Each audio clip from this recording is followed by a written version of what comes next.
जनाब। ये जी हम किला दरावड़ की तरफ रवां दवा हैं और ग़ालिबन कोई 17 से 18 किलोमीटर की मसाफत पर हैं।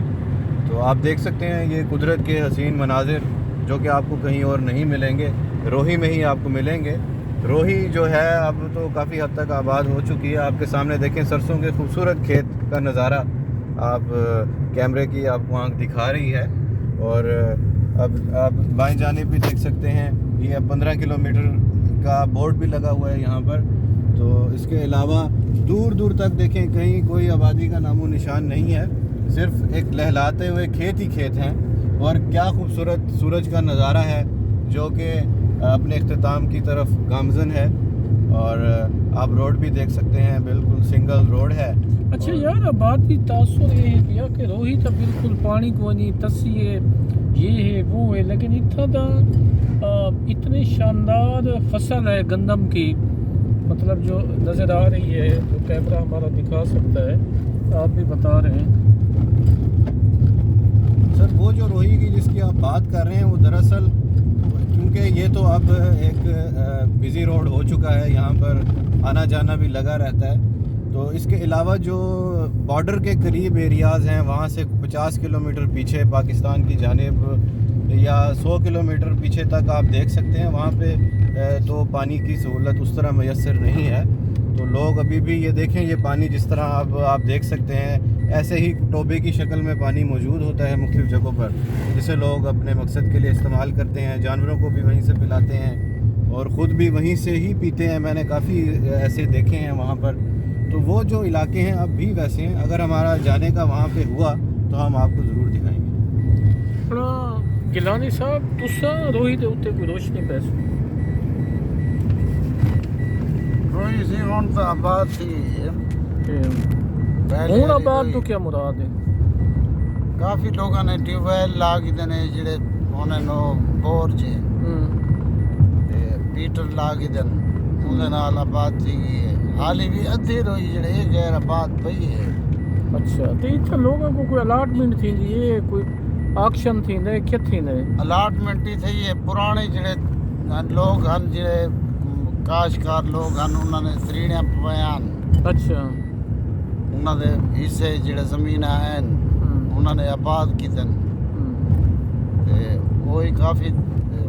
रोही की खूबसूरती क्या है? सिर्फ ज़मीन है या कुछ भी है भी है? असल रोही की खूबसूरती तो है जंगल जिहड़ा बयाबान जिहड़ा है ना, उहदे लोग उठा दे सफ़र करने आन, हज़ारां लखां किलोमीटर सफ़र ते उहदे एक बे को मिलते हैं सालां साल बाद महीने बाद। वो रोही गिनी वेंदी है। हुण तो सफ़र रोही तो रह नहीं गया, हुण तो रोही रह नहीं गई। हुण अद्धी रोही जिहड़ी परले पासे है जिहड़ी हींदे वाले हासिलपुर वाली साइड ते वही रलदी है अपना हींद वाली साइड ते परली बड़ी नहर वाली साइड ते वो कुछ ना कुछ हिस्सा बार्डर वाली साइड ते जिहड़ा है वो गैर आबाद पे जिहड़ा भावलपुर के नज़दीक शहर है तो सारा आबाद है। किला दिरावर के 8-9 किलोमीटर आगू थे वो ही गैर आबाद शुरू थी वेंदे वनोवा जल्दे इन्हां दे ओ जिहड़ा है बीकानेर है मुँह जा थोड़ी वो गैर आबाद है।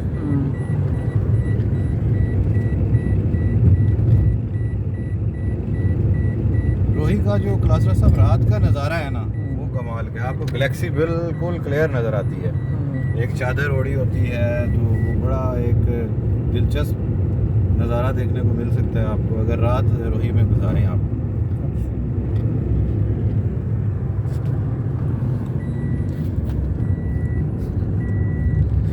सलीम रजा साहब तुसा दसे सो रोही के बारे कोई बिल्कुल चलते रह गए। गिलानी साहब तुहाडी कोई जाओ सर इन्हां को हाकड़ा उंदी दसाओ ना, दरिया हाकड़ा वेंदा ही जिसले वो दसाओ। हुण असीं दसाया इन्होंने रोही दी रात घाघरा आई थी, घाघरा ही ना, घाघरा आकड़ा भी सके रोही दी रात जिहड़ी है ना चांदनी रात रोही दी वो बड़ी मशहूर और मरूफ है। अच्छा, हाँ तले कख जो पिया उसी कख नांग टुरदा होया नजर आसी। अच्छा, चमक दिए शिकार की क्या कैफियत है? शिकार हाली थोड़ा बहुत वध दिया लेकिन लोगों ने इतना फना करे अच्छा खास तौर से ਜਿਹੜੇ ਜ਼ਿਮੀਦਾਰ ਲੋਕ ਹਜ਼ਰਤ ਨਾਲ ਰਹਿੰਦੇ ਉਹ ਰਾਤ ਦਾ ਸ਼ਿਕਾਰ ਟਰੈਕਟਰਾਂ ਦੇ ਡਬਲ ਕੈਬਨ ਡਾਲਿਆਂ ਦੇ ਤੇ ਇਹ ਦੇ ਅੰਦਰ ਕਿੱਲੇ ਹੀ ਨੇ ਪਏ ਉਥਾਂ ਰੋਹੀ ਦੇ ਅੰਦਰ ਹੀ ਭਲਾ 12 ਕਿੱਲੇ ਹਨ ਜਿਹੜੇ ਬਚਨੋਰ ਦੇ ਇਹਨੇ ਬੇ ਕਿੱਲੇ ਹਨ ਉਹਦਾ ਜਿਹਨਾਂ ਦੇ ਨਾਂ ਯਾਨੀ ਕਿ ਮਸ਼ਹੂਰ ਜ਼ਿਆਦਾ ਦਿਰਾਵਰ ਹੈ ਬਾਕੀ ਕਿੱਲੇ ਮਸ਼ਹੂਰ ਵੀ ਜ਼ਿਆਦਾ ਡਰਾਵਰ ਬਿਜਨੋਟ ਹੀ ਮਸ਼ਹੂਰ ਹੈ ਹਾਂ ਬਿਜਨੋਰ ਮਰੋੜ ਦੇ ਨਾਲ ਹੈ ਮਰੋੜ ਦੇ ਨਾਲ ਹੈ ਉਹ ਵਾਕੀ ਰੋਈ ਹੈ ਅਸਲ ਰੋਈ ਹੈ ਉੱਥਾ ਅੱਛਾ ਜੀ ਹਾਂ ਉਹ ਹਾਲੀ ਆਬਾਦ ਕਹਿੰਦੀ ਆ ਤੇ ਇਹਦਾ ਉਹ ਇਦਾਰਾ ਜੋ ਹੈ ਪਿਆ ਆਪਣਾ ਚੋਲਿਸਤਾਨ ਡਿਵੈਲਪਮੈਂਟ ਅਥਾਰਟੀ बस वो जितनी कोशिश थी सकती है करने पर गरीब मुल्क के इतना कोई ज्यादा काम ਉਹ ਕੀ ਕਰੇ ਪੈਣ ਉਹ ਕੁਝ ਨਹੀਂ ਕਰੇ ਦੇਵੇ ਕੁਝ ਨਹੀਂ ਕਰੇ ਦੇਵੇ ਪਾਣੀ ਵਾਸਤੇ ਜਨਾਬ ਉਹਨਾਂ ਦਾ ਜਿਹੜਾ ਫੰਡ ਆਉਂਦਾ ਨਾ ਉਹਨਾਂ ਦੇ ਪਾਈਪ ਪਾਉਣੇ ਹਨ ਉਹਨਾਂ ਦੇ ਟੋਬਿਆਂ ਵਾਸਤੇ ਭਰਨ ਵਾਸਤੇ ਉਹ ਪਾਣੀ ਉਹ ਸਿਰਫ ਦਿਖਾਉਣ ਵਾਸਤੇ ਉਹ ਇੱਕ ਟੋਬਾ ਲਾ ਦਿੰਦੇ ਨੇ ਬਾਕੀ ਬਿਨਾਂ ਟੋਬਿਆਂ ਕੋਲ ਪਾਣੀ ਪੁੱਜਦਾ ਹੀ सलीम भाई तुसा बीइंग साफी ਤੁਹਾਡਾ क्या जो है सीडी चोलिस्तान डेवलपमेंट अथॉरिटी ਦੇ ਰੋਲ ਦੇ ਉੱਤੇ ਕੀ ਸਮਝਦੇ ਉਹਨਾਂ ਕੁਝ ਕੀਤਾ ਹੈ ਜਾਂ ਇਵੇਂ ਕਾਗਜ਼ੀ ਕਾਰਵਾਈ ਕੋਈ ਕਾਗਜ਼ੀ ਕਾਰਵਾਈ ਅੱਛਾ ਹਾਂ ਕੋਈ ਉਹਨਾਂ ਦਾ ਮੇਨ ਜਿਹੜੇ ਬਸ ਉਹ ਫੰਡ ਜਿਹੜਾ ਆਉਂਦੇ ਨਾ ਚੋਲਿਸਤਾਨ ਦੇ ਨਾਂ ਦੇ ਉੱਤੇ ਹਾਂ। ਉਤਨਾ ਖਰਚ ਨਹੀਂ ਦਿੰਦਾ ਉਹਦੇ ਜ਼ਿਆਦਾ ਤੋਂ ਜ਼ਿਆਦਾ 20% ਖਰਚ ਦਿੰਦੇ 80% ਕਾਵੇ ਦੇ अच्छा